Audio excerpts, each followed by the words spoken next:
Namo Guan Shi Yin Pusa, Namo Guan Shi Yin Pusa, Namo Guan Shi Yin Pusa, Namo Guan Shi Yin Pusa, Namo Guan Shi Yin Pusa, Namo Guan Shi Yin Pusa, Namo Guan Shi Yin Pusa, Namo Guan Shi Yin Pusa, Namo Guan Shi Yin Pusa, Namo Guan Shi Yin Pusa, Namo Guan Shi Yin Pusa, Namo Guan Shi Yin Pusa.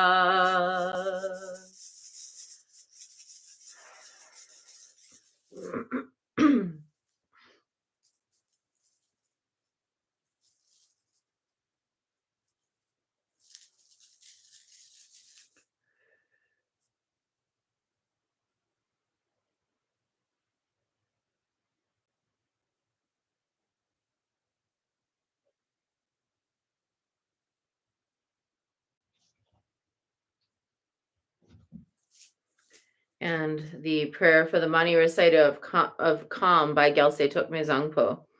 Lama Dankun Shuksum Lakchakta Lo Dakni Changchut Nipor Chike Bar Gangdang Gangdu Kepa de Dang Der Tadu Tuje Champo Chitzen Shing Gusum Gewe Chila Chipar Sho Jamdang Ninje Champo Kunlang Ne Tuje Champo Duljar Kepa Nam Lame Changchut Chola Gopechir Tuje Champo Trinle Je Par Sho. Homage to the Guru in Three Jewels. Until I reach the essence of enlightenment, wherever I may be reborn in that place, may I always follow the great compassionate one and dedicate my body, speech, and mind to virtue. Inspired by loving kindness and supreme compassion, in order to lead all Mahakarunika's followers to supreme and unsurpassable awakening, may I carry out the great compassionate one's activity.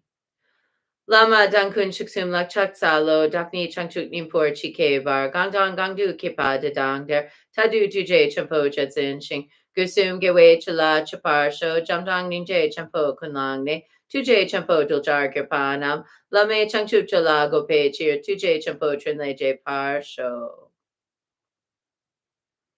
And now 108 recitations of Om Mani Padme Hum, sending out the benefit of these recitations like energy spirals into the world to help benefit people who are suffering.